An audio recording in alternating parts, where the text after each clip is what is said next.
This is Focus on Africa from BBC World News. I'm Sophie Ikenye. Our top stories. Unlawful and counterproductive. A rights group condemns the Shia protest crackdown by Nigerian police and calls for investigations.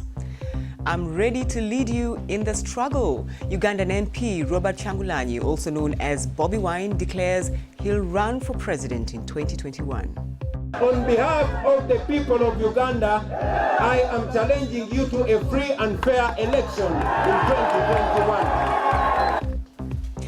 The new Prime Minister of the UK promises to finally cut ties with the EU. So will Boris Johnson look to usher in a new era of trade relations? And 13 years since Ghana made it law that all public facilities should be disability-friendly, we find out just how much has changed. And in sports, football's governing body, FIFA, bans CAF's Musa Bility for 10 years and fines him $500,000.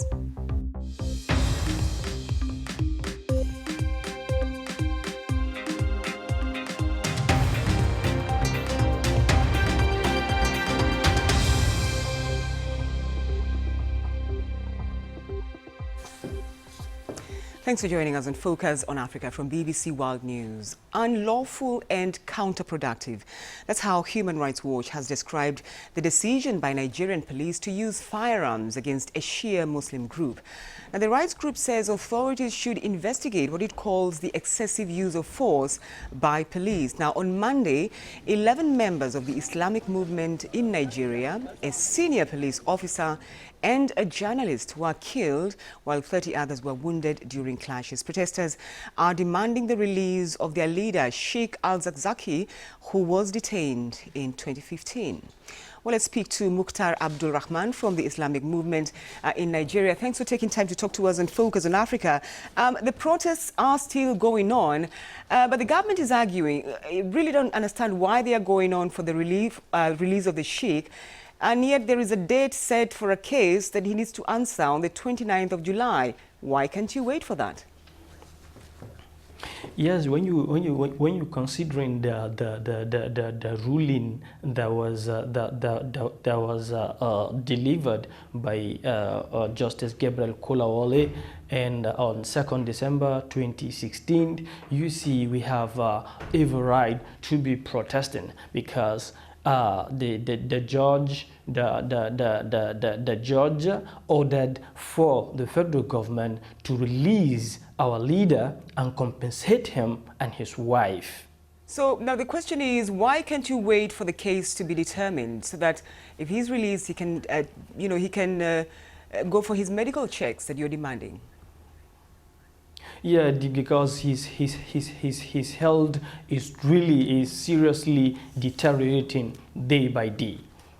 All right, let's move on a little because I'm wondering why you think the government is not releasing the Sheikh. What do you think is going on here?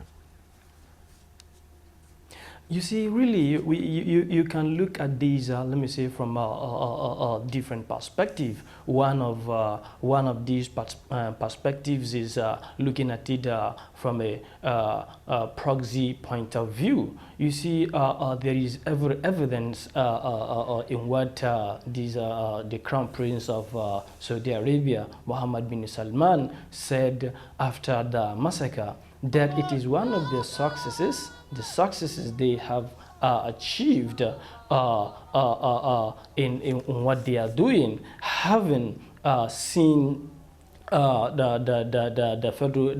Nigerian army. So what do you say? What are you saying? That Saudi Arabia is behind this? Is that your allegation? Is that it? And is the proof what the Crown Prince said? Yes, of course. This is not even an allegation because it has become very evident. You understand from what the Crown Prince of Saudi Arabia said. Have you considered what or how it makes your movement, the community itself, look? Because some Nigerians are saying you're trying to create a crisis for a government that already has its hands full. You see, it is the government that want to portray the movement in that light. It is really the government, they are doing all they could to see that the movement, you understand, appears in what it trying to portray it. And then if not, these protests have been going on for a very long time, since after the Zaria massacre. We have been conducting these protests in the street of Abuja, calling for the authorities to immediately release our leader, so as for him to go and tend for his health that is deteriorating. All right, we have to leave it there. Mukhtar Abdul Rahman, thank you for taking time to talk to us on Focus on Africa. Thank you. Thank you. Now, Bobi Wine, the Ugandan singer turned opposition MP, whose real name is Robert Kyagulanyi, has announced he will be running for president. Known by his supporters as the ghetto president, his popularity among Uganda's youth is seen as a challenge to veteran President Yoweri Museveni. Now, in August last year, he was charged with treason and claims he was beaten and tortured in custody. He announced plans to run for the 2021 elections earlier on Wednesday. While we unite, we must remember that our people are already united. Our people are united by their pain. Our people are united by their separation. Our people are united by the challenges they go through every day. I am personally willing and ready to lead you in this struggle. That it is useless for me to think I will give any contribution without you, ladies and gentlemen. So I want to reiterate my call to all of us to always remember that this country is bigger than all of us. It is bigger than any of us. Uganda was there before the coming of colonialism. Uganda was there after colonialism. Uganda was there before dictatorship. And yes, Uganda will be there after dictatorship. With me now is our correspondent in Uganda, the BBC's Catherine Beruhanga. Thanks for taking time to talk to us in the program.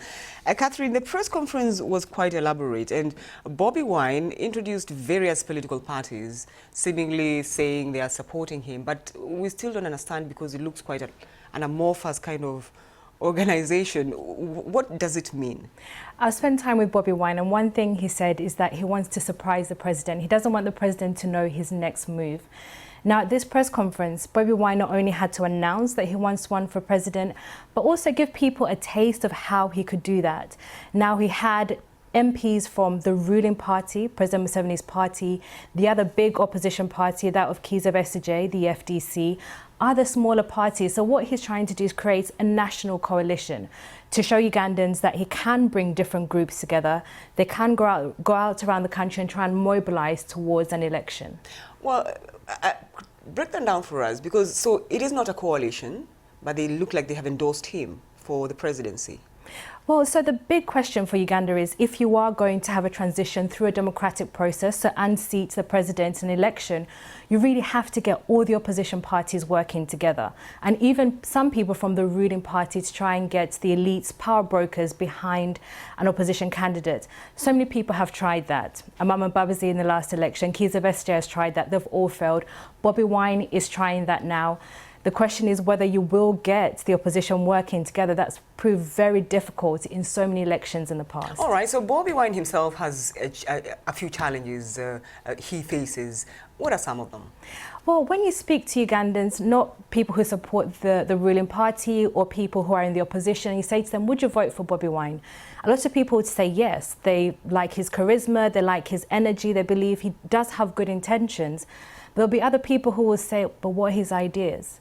How do I know that he's actually going to have good policies for the economy, for education, for healthcare? They wonder whether he's just a musician. Really, does he have the wit, the intelligence to be able to do that? And that's always a struggle. Right, so obviously the big question for a lot of people is he a serious challenge for President Yoweri Museveni? Well, President Museveni is not skipping a beat. This is a seasoned politician. He's been in politics for 4 decades, 5 decades. So he's already campaigning across the country. He's carrying out what you call an Operation Wealth Creation. He's not only trying to win the next election, this is about his legacy. He has to prove to a young generation that he has built roads, he has improved healthcare. And so part of this challenge for him at the next election is how does he defend his legacy against the new generation? All right, Catherine Beruhanga, always a pleasure speaking to you. Thank you. Let's now take a quick look at other stories making headlines across Africa. The Ebola emergency in the Democratic Republic of Congo will require about 3 times more money than currently provided. That's according to the United Nations agency leading the public health response. Now, the World Health Organization estimates $324 million is needed to fund its response in the region over the next 6 months. Hospital officials have told the BBC that at least 25 people have died in clashes between Ethiopian security forces and activists in the south of the country. The official says security forces fired bullets during the protests across the Sidama region. Activists from the ethnic group want their own federal state and accuse the government of failing to hold a referendum. Now, Kenya's Finance Minister Henry Rotich has been sacked a day after he was arraigned in court on charges of corruption. Mr. Rotich pleaded not guilty to charges of flouting procurement procedures in awarding a contract worth more than $450 million for the construction of 2 dams to an Italian firm, CMC di Ravenna. Now, the company also denies any wrongdoing. Britain has a new Prime Minister. Boris Johnson has taken over from Theresa May. He's been meeting with the Queen at Buckingham Palace. On his way, his car was briefly stopped by climate protesters. He gave his first speech as Prime Minister a short time ago, committing again to taking Britain out of the European Union by the end of October. We're going to fulfil the repeated promises of Parliament to the people and come out of the EU on October the 31st, no ifs or buts. I have every confidence that in 99 days' time we will have cracked it. But you know what? We aren't going to wait 99 days because the British people have had enough of waiting. The time has come to act, to take decisions, to give strong leadership and to change this country for the better. Well, with leaving the EU, Britain will be opening a new chapter in its trade relations with other countries, including those across Africa. Now, the UK Minister for Trade with Africa, Emma Wade-Smith, told BBC's Olivier Weber she's determined to increase trade with the continent. So I was with our International Trade Secretary, Dr. Fox, in North Africa very recently. And the consistent message there was we have these deep historical relationships, but let's not kid ourselves, we haven't been as present as we should have been. And actually we're really keen to change that. So the creation of my job as the Trade Commissioner looking at the whole of the African continent is really about how do we drive that commercial relationship in a way that we haven't really done for quite some time. When you hear people talking about what's happening in Africa, we see the population growth and therefore the growth of a consumer class, a middle class growing, and we see the economic growth rates and seeing more business success happening there, and nothing breeds success like success. Speaking of opportunities, the free trade, the new free trade agreement, African Free Trade Agreement, has just come into force a few days ago. It's billed to be the largest free trade area in the world with 1.3 billion consumers. Well, I think it's really good news, and I haven't spoken to a single business person who has said that this is a bad move for Africa.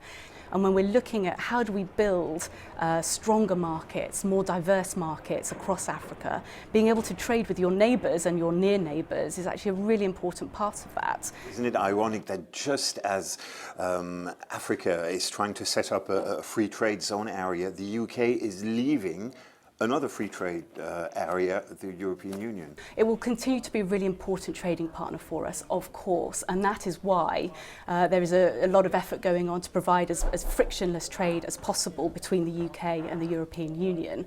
But when we look at where growth in trade is going to come from in the years ahead, the International Monetary Fund says 90% of that is going to be from outside of Europe, and that's exactly why we're trying to reinforce our efforts, reinvigorate our efforts in places like the African continent, because we see that economic growth rate and we see the really vibrant and exciting business that's bubbling up all across the continent.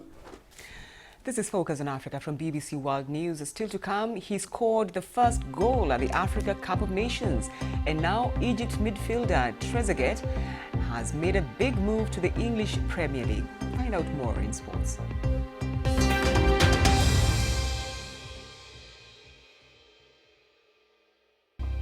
I'm Sophie Ikenye and you're watching Focus on Africa from BBC World News. The top stories on this program. Human Rights Watch has accused the Nigerian police of using excessive force against Muslim Shia protesters after 11 protesters, a police officer and a journalist were killed in the capital, Abuja. Ugandan singer turned opposition MP Robert Kyagulanyi, also known as Bobi Wine, has announced he'll run for president. His popularity among Uganda's youth is seen as a challenge to Yoweri Museveni. Now in Somalia, a suicide bomber has blown herself up inside the office of Mogadishu mayor. The Somali information minister, who spoke to the BBC, confirmed the death of 6 people, all of them officials of Banadir Regional Administration. According to the minister, 2 of them were district commissioners. He says the mayor of the city was hospitalized for minor injuries.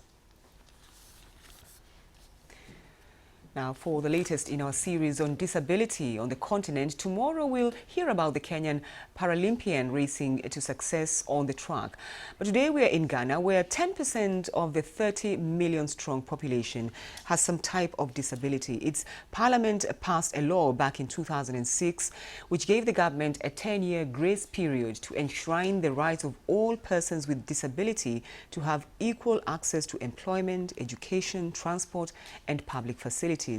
13 years later, has anything changed? The BBC's Thomas Nadi has been finding out. Moses Tovo is a tailor at the Accra Rehabilitation Center. He became disabled when he contracted polio at age 5 in the 1980s. Since then, living in Ghana has been a daily struggle, as most public facilities are not disability friendly. This footbridge is used by thousands of commuters every day. But look here, it's only accessible for those who can use these stairs to get to the top and safely cross the road. But if you're on a wheelchair, it's practically impossible for you to do that. And that's the challenge Moses faces here as he tries to climb the footbridge. All of us have the same access, but because of your inability to climb this staircase, even if you have something doing at the other side, there's no way you can be able to achieve it. So it makes you feel sorrowful. Nikwe Brown is a visually impaired resident of Nima, a suburb of Accra. He has to brave through traffic using the streets every day. Here is why. Most of our roads don't have pavement, so it's very difficult for us to move around, especially on the main roads. Those who can use the white cane very well, they are favored. This also affects disabled people accessing education. Visually impaired people, for instance, can only attend 7 out of over 400 senior high schools in Ghana. Part of the reasons for the delay in implementing the law has been attributed to successive governments not taking this issue seriously. So is anything being done now? With the new buildings, we ensure that they do that. But with the old buildings, some are able to do it, others will not be able to do it, depending on how the building is structured. For instance, when you came to this ministry, this is an old building that was donated to us by the American Embassy. There's no way we can make it accessible unless we put a lift. Ghana is a signatory to the UN Convention on the Rights of Persons Living with Disability. But Moses and his colleagues will have to keep hoping that the country gives real meaning to its international obligations. Thomas Nadi, BBC News, Ghana. You're watching BBC Focus on Africa. It's time now for some sport. Peter. Many thanks, Sophie. Now, we begin with news that football's world governing body FIFA has banned Confederation of African Football Executive Committee member Musa Beliti for 10 years and fined him $500,000 for breaching its code of ethics.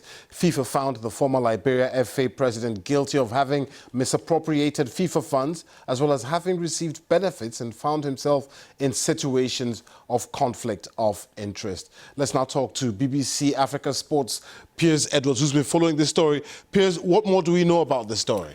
Well, let's look at the misappropriation of funds that you mentioned there, Peter. These funds were during Bility's time as head of the Liberian FA and related to some money given to fight Ebola. The Ebola virus obviously affecting Liberia back between 2013 and 2016. The second part is in relation to FIFA's financial assistance program, which it gives money to all member associations. FIFA says this money went missing. It also says that other payments were made to and by the Liberian FA connected to entities involving Mr. Bility and his family. And in a statement, FIFA added that these investigations have been ongoing since the first half of last year.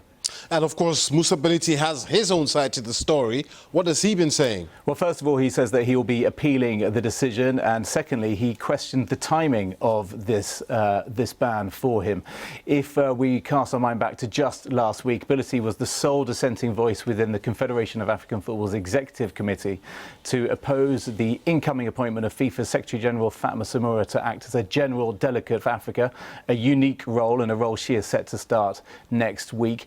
He outlined his opposition last week. He announced on Monday that he'll be taking his opposition to the Court of Arbitration for Sport about the decision, and he filed that complaint last night. He said in a statement he's bewildered by the convergence of the timing of both his opposition to FIFA's plans to introduce Samura to help with the governance of African football and, of course, to his ban from football's world governing body itself.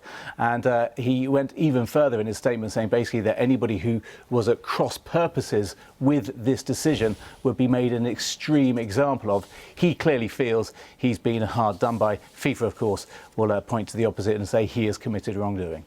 Piers Edwards, as always, thank you very much. Thank you. Now, Egypt midfielder Trezeguet has joined newly promoted Premier League side Aston Villa for a reported fee of around $11 million. The 24-year-old, who made 4 appearances and scored 1 goal at this summer's Africa Cup of Nations, signs from Turkish side Kasimpasa.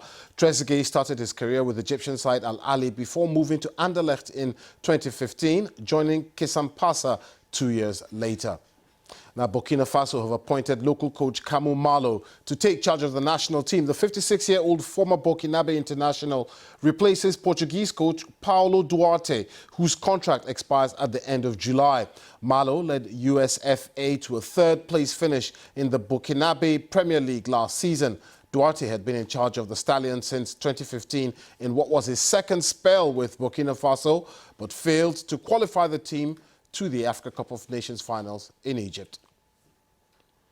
And finally, reports of racist abuse in English football rose by 43% from 192 incidents to 274 last season. That's according to the anti-discrimination charity Kick It Out.